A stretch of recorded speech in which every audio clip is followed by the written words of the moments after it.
Hello dear students. जैसे कि अपन chemical kinetics पढ़ रहे हैं, उसके अंदर नेक्स्ट टॉपिक है अपना order of reaction and molecularity.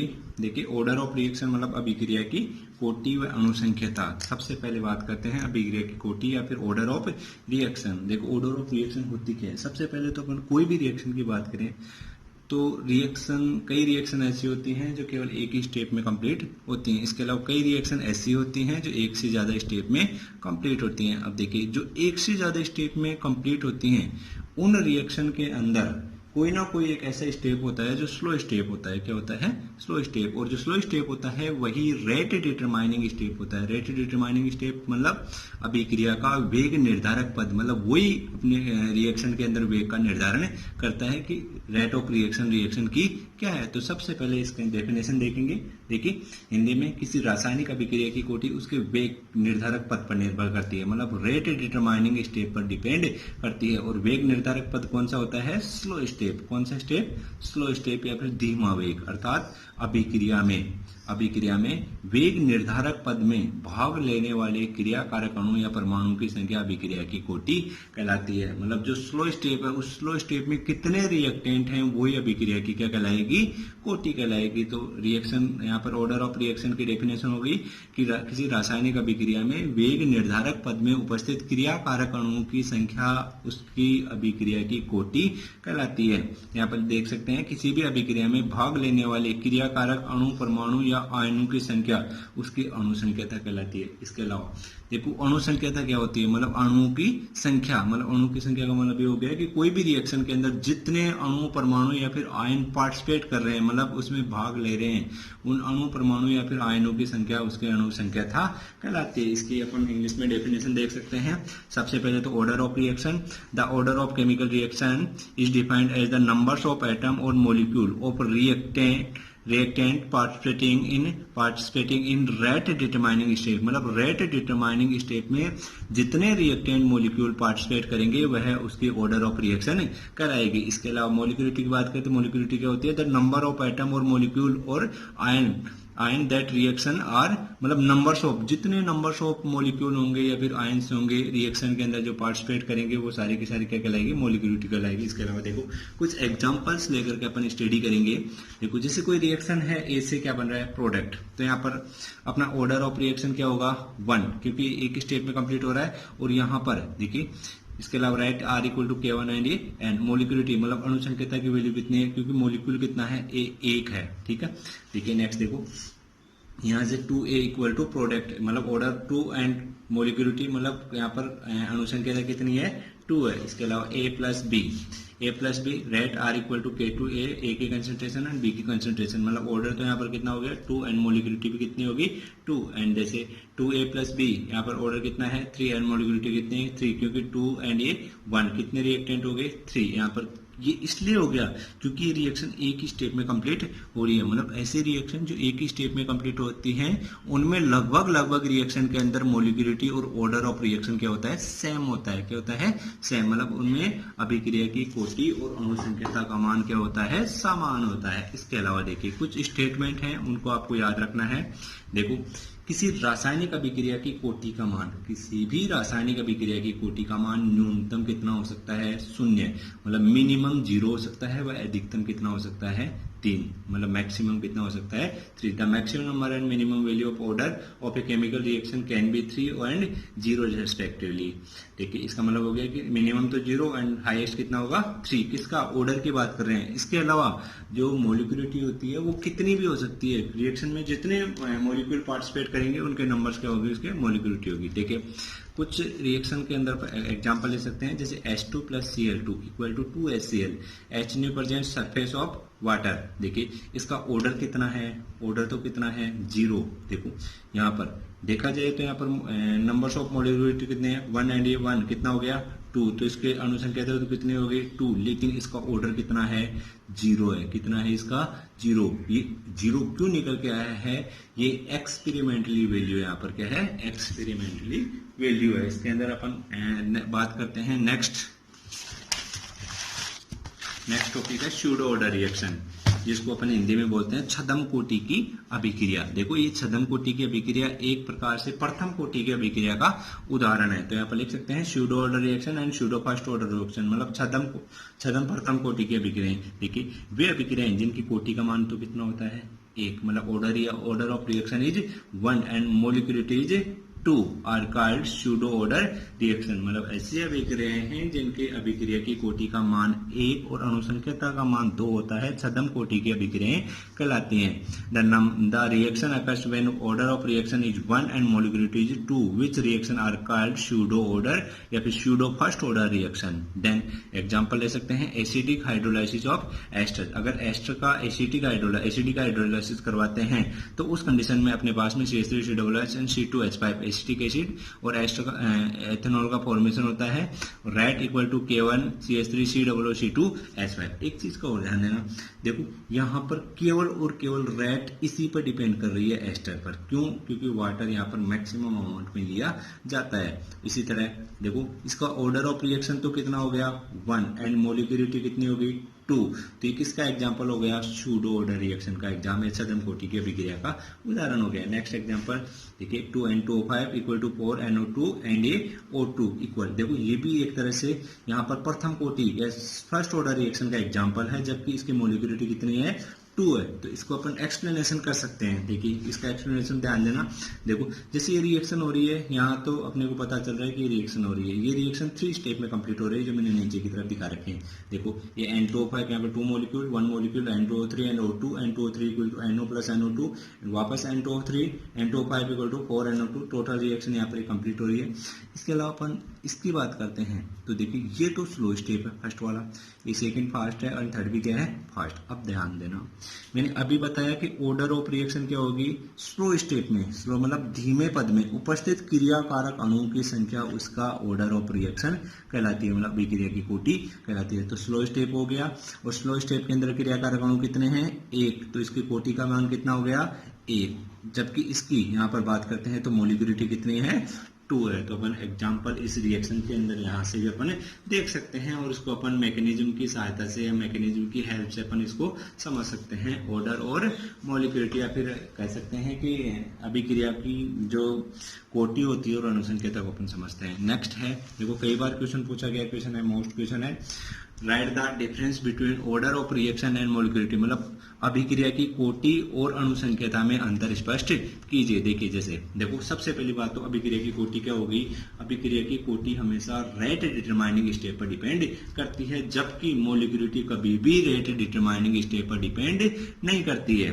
ठीक है, इसके अलावा दूसरा अंतर यहाँ पर दूसरा डिफरेंस लिख सकते हैं कि जो ऑर्डर ऑफ रिएक्शन होती है उसमें जो रेट डिटरमाइनिंग स्टेप होती है इसमें जितने रिएक्टेंट होते हैं वही उसका ऑर्डर होता है, जबकि अपने पास में अनुसंख्यता या मोलिकुलरिटी होती है उसमें ऐसा कुछ भी नहीं होता है। इसके अलावा बात करते हैं, मैंने अभी बताया order of reaction is experimentally property, मतलब एक तरह से ये एक्सपेरिमेंटली प्रॉपर्टी है, जबकि ये कैसी है एक थ्योरेटिकल प्रॉपर्टी, मतलब कोई भी रिएक्शन को अपन देख करके उसकी अनुसंख्यता बता सकते हैं, लेकिन रिएक्शन को देख करके अपन उसका ऑर्डर ऑफ रिएक्शन मतलब अभिक्रिया की कोटि कभी नहीं बता सकते। नेक्स्ट है मिनिमम। इसके अलावा बात करते हैं order of reaction. Order of reaction का वैल्यू मिनिमम 0 हो सकता है, लेकिन कभी भी अनुसंख्यता का वैल्यू 0 नहीं हो सकता। इसके अलावा अनुसंख्यता कितनी भी हो सकती है। नेक्स्ट बात करते हैं, नेक्स्ट अपना टॉपिक है फैक्टर अफेक्टिंग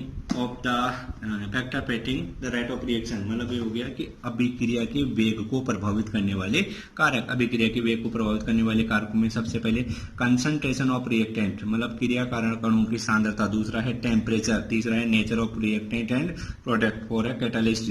इसके अलावा चौथा है सरफेस एरिया और पांचवा छठवां है एक्सपोजर ऑफ रेडिएशन, मतलब जो विकिरण होता है विकिरण का या फिर रेडिएशन का इफेक्ट। सबसे पहले बात करते हैं कंसंट्रेशन ऑफ रिएक्टेंट। ध्यान देना कोई भी रिएक्शन है तो उस रिएक्शन में रिएक्टेंट से क्या बन रहा है प्रोडक्ट, तो जैसे जैसे रिएक्टेंट अगर ज्यादा अमाउंट में होगा तो अपना रिएक्शन भी क्या होगी, जैसे रिएक्शन अगर अपने पास में रिएक्टेंट ज्यादा अमाउंट में होगा रिएक्टेंट ज्यादा अमाउंट में होगा तो रेट ऑफ रिएक्शन क्या होगी, रेट ऑफ रिएक्शन यहाँ पर एक तरह से इनवर्सली प्रोपोर्शनल होगी।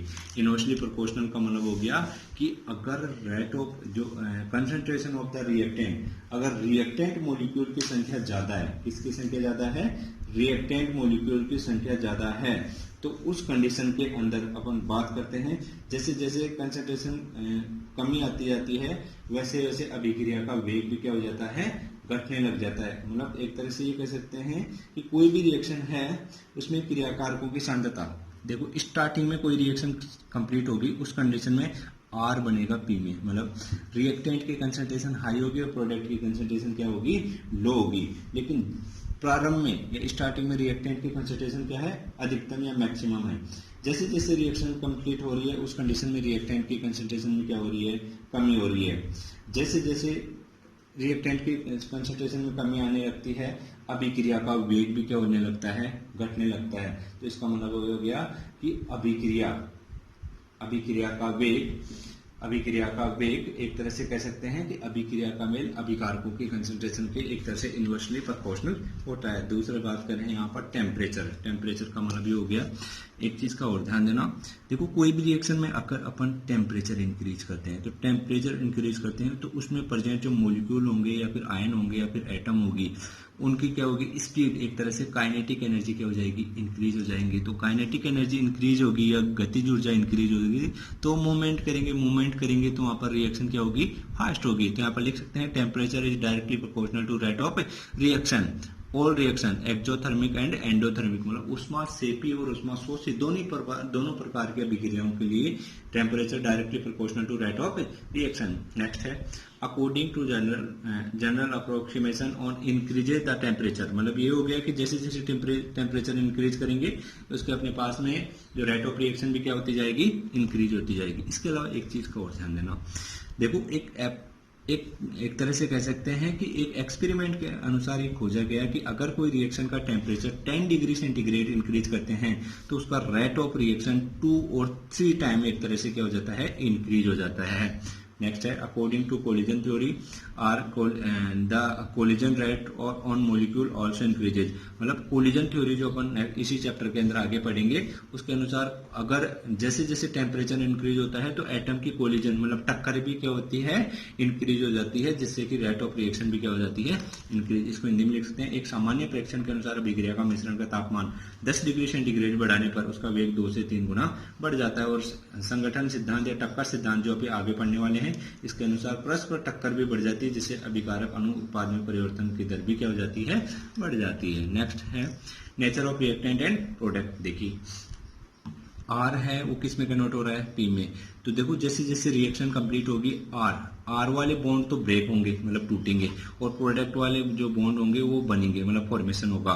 तो ये कितनी स्पीड से टूट रहा है, कितनी स्पीड से बन रहा है, वो किस पर डिपेंड करता है, उसके नेचर पर। तो कुल मिलाकर कह सकते हैं कि जो इजी रिएक्टेंट के मॉलिक्यूल टूटेंगे और इजी से बनेंगे तो उस कंडीशन में रेट ऑफ रिएक्शन तो क्या होगी, ज्यादा। लेकिन अगर ये बॉन्ड ब्रेक होने में ही ये इजीली बॉन्ड ब्रेक नहीं होगा तो उसकी रेट ऑफ रिएक्शन क्या होगी, लो होगी। एक तरह से इन chemical reaction old bonds are break and new bond are formed, so substance depend upon the ease of the formation and breaking of the some specific bond। ठीक है, एक रासायनिक अभिक्रिया में पुराने बंध टूटते हैं तथा नए बंध बनते हैं, इसलिए पदार्थों के अभिक्रियाशीलता इन्हीं विशिष्ट बंधों के टूटने और बनने पर निर्भर करते हैं। देखो जैसे अपने पास में NO2 प्लस में NO plus O2 equal to 2NO2, इसके अलावा CO plus O2 equal to CO2। ये फास्ट टूट रहा है क्योंकि यहाँ पर क्या है, एक तरह से स्लो बॉन्ड है, जबकि यहाँ पर क्या है, एक तरह से स्लो बॉन्ड नहीं है। नेक्स्ट है सरफेस एरिया। देखिए जितना ज्यादा सरफेस एरिया होगा रेट ऑफ रिएक्शन भी क्या होगी, हाई होगी। याद रखना जितना ज्यादा सरफेस है, जिसमें अपन सरफेस केमिस्ट्री में भी स्टडी करते हैं,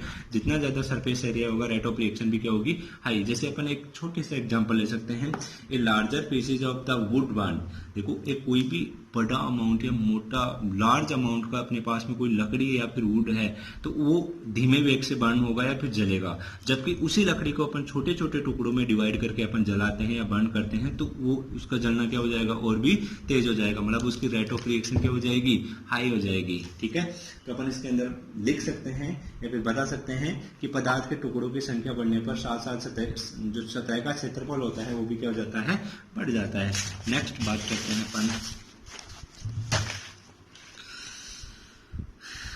रेडिएशन इफेक्ट, देखिए रेडिएशन, एक्सप्रेशन ऑफ रेडिएशन, देखिए कोई भी रिएक्शन होती है उसमें रेडिएशन होता है, रेडिएशन के प्रेजेंस में वो रिएक्शन विस्फोट के साथ में या एक्सप्लोजन के साथ में क्या होती है वो स्पीड से कंप्लीट होती है, जबकि इन डार्क, देखिए एग्जांपल ले सकते हैं H2 + Cl2, डार्क मतलब अंधेरे के अंदर इसका रेट स्लो होगा, जबकि यहाँ पर सनलाइट के अंदर इसका हाई होगा। नेक्स्ट है इफेक्ट ऑफ कैटेलिस्ट, मतलब इसका बोल सकते हैं उत्प्रेरक का प्रभाव। देखो कोई भी रिएक्शन होती है उसमें पर रिएक्टेंट या फिर कैटेलिस्ट मिलाते हैं तो उसकी रेट ऑफ रिएक्शन क्या हो जाती है, इंक्रीज हो जाती है। जो मैंने लिख रखा है कैटेलिस्ट आता है external agent with the increase the rate of reaction, मतलब एक तरह से बाह्य कारक या एक्सटर्नल फैक्टर होते हैं जो रेट ऑफ रिएक्शन को क्या कर देते हैं, इंक्रीज कर देते हैं।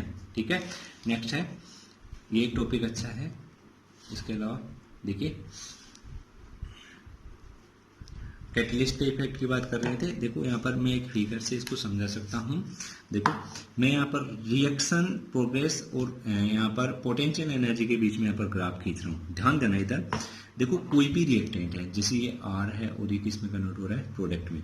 अपन इसके बारे में मोर डिटेल से इसी चैप्टर के अंदर आगे पढ़ेंगे। ध्यान देना इधर क्या है, देखो कोई भी रिएक्टेंट है उसको प्रोडक्ट में कन्वर्ट होने के लिए एक मिनिमम अमाउंट में एनर्जी की रिक्वायर्ड होती है, मिनिमम अमाउंट में एनर्जी की रिक्वायर्ड होती है, वही क्या कहलाती है, यहाँ पर इसकी एक्टिवेशन एनर्जी कहलाती है। ध्यान देना, जो कैटेलिस्ट होता है, कैटेलिस्ट की प्रेजेंस में हमेशा, प्रेजेंस ऑफ कैटेलिस्ट की प्रेजेंस में जो एक्टिवेशन एनर्जी का लेवल हो जाता है वो क्या हो जाता है, डिक्रीज हो जाता है, मतलब एक्टिवेशन एनर्जी की वैल्यू क्या हो जाती है, कम। और विदाउट कैटेलिस्ट, मतलब कैटेलिस्ट की अनुपस्थिति में जो अपना एक्टिवेशन एनर्जी लेवल है वो क्या हो जाता है, बढ़ जाता है। अब देखो अगर ये लेवल छोटा है, ये लेवल ऊपर की तरफ है, तो ये छोटे लेवल से यहाँ पर ईजीएम प्रोडक्ट में कन्वर्ट हो जाएंगे, जबकि यहाँ से ईजीएम प्रोडक्ट में कन्वर्ट नहीं होंगे। तो इसकी तो रेट ऑफ रिएक्शन क्या होगी, हाई, जबकि इसकी रेट ऑफ रिएक्शन क्या होगी, लो। देखो जिसकी रेट ऑफ रिएक्शन हाई हो रही है वो प्रेजेंस ऑफ कैटेलिस्ट हो रही है, मतलब कैटेलिस्ट के कारण हो रही है, जबकि यहाँ पर कैटेलिस्ट के कारण, यहाँ पर कैटेलिस्ट है ही नहीं, तो यहाँ पर रेट ऑफ रिएक्शन भी क्या रहेगी, लो रहेगी।